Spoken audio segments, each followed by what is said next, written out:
สบายดีตอนเช้าพี่น้องฉีดยาพ่นยาอีกแล้วมื้อนี้ก็ได้พี่น้องเอ้ยสวนที่น้ำตกแปลงที่สองพี่น้องฉีดยาพ่นยาคือเก่าพี่น้องเพราะว่าตัดลูกไปกับหลายรุ่นเลยเนาะยาพ่นยาคือเก่าเหมือนเดิมพี่น้องแต่ละมื้อแต่ละวันทำหน้าที่เหมือนเดิมพี่น้องตัดทุเรียนไปแล้ว2 รอบพี่น้องไปกระฉีดยาเนาะพี่น้องหลังจากตัดทุเรียนไปหลายวันแล้ว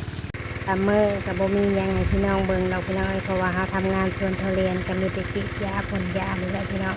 ทุกมื้อทุกวันคือทำหน้าที่เหมือนเดิมพี่น้องวันนี้ก็ฉีดแปลงในเนาะพี่น้องส่วนที่น้ำตกแปลงที่สองพี่น้องฉีดแปลงที่สองแปลงที่สองนี่ก็ยังบ่หลายปานใดพี่น้องลูกก็ได้เพราะว่าตัดไป2 รอบแล้วพี่น้องยังบ่หลายปานใดเนาะบางต้นก็ยังหลายอยู่พี่น้องต้นก็เบิดแล้วพี่น้องบางต้นก็เบิดแล้วเนาะแต่บางต้นก็ยังอยู่บางต้นก็ยังมีลูกหลายก็ฉีดเน้นลูกพี่น้องบางต้นบ่มีก็ฉีดใบเนาะพี่น้องแต่พี่น้องไปทำงานสวนก็สิอยู่ประมาณนี้แหละพาพี่น้องเบิ่งฉีดยาพ่นยาจังซี่แหละพี่น้องทุกเช้าพี่น้องแต่ละเช้าฉีดยาคุมื้อพี่น้องฉีดกับคุมื้อทุกวันทุกมื้อพี่น้องทำหน้าที่เหมือนเดิมแต่ละมื้อก็บ่มีหยังให้พี่น้องเบิ่งว่าแล้วก็ว่าอีกเลยพี่น้องเด้อคือมีแต่ฉีดยาพ่นยาแล้วก็ขึ้นต้นลงต้นเพราะว่าช่วงนี้ก็เต้าลูกก็ยังเหลือแค่สวนที่ลงเล็กเนาะพี่น้องรุ่นหลังแล้วก็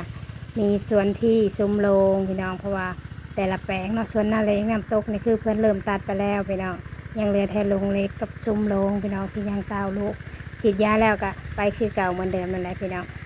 ไปทำหน้าที่คือเก่าเหมือนเดิมขึ้นต้นลงต้นคือเก่าพี่น้องเต้าลูกบัดทีนี้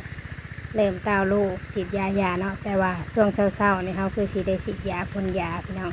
ฉีดยาพ่นยาแล้วเขาจังได้ไปเนาะฉีดยาพ่นยาแล้วก็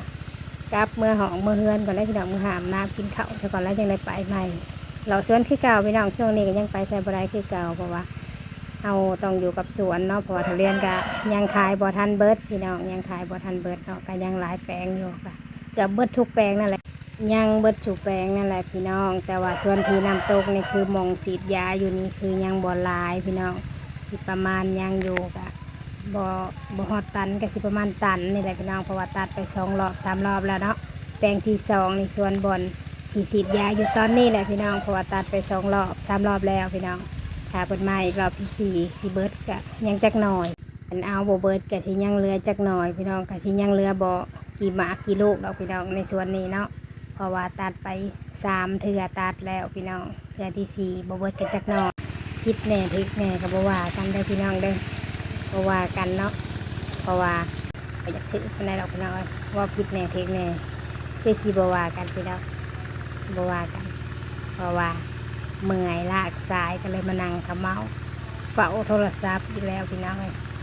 ถ่ายแล้วจะมาอัดเสียงก็ได้พี่น้องนี่เด้อว่าผิดแน่ทึกแน่บ่ว่ากันเด้อเพราะว่าถ่ายแล้วก็มาอัดเสียงเอาตอนนั้นลากสายเนี่ยถ่ายไปนำกับยันตกคุมกับบันนี้พี่น้องก็เลยยันว่าบ่ถูกก็เลยมาอัดเอาเนาะก็เลยมาอัดเสียงเอาบ่ว่ากันเลยพี่น้องเลยถ่ายไปนำว่าไปนำผัดทั้งลากสายไปนำกับยันตกคุมกับบันนี้พี่น้อง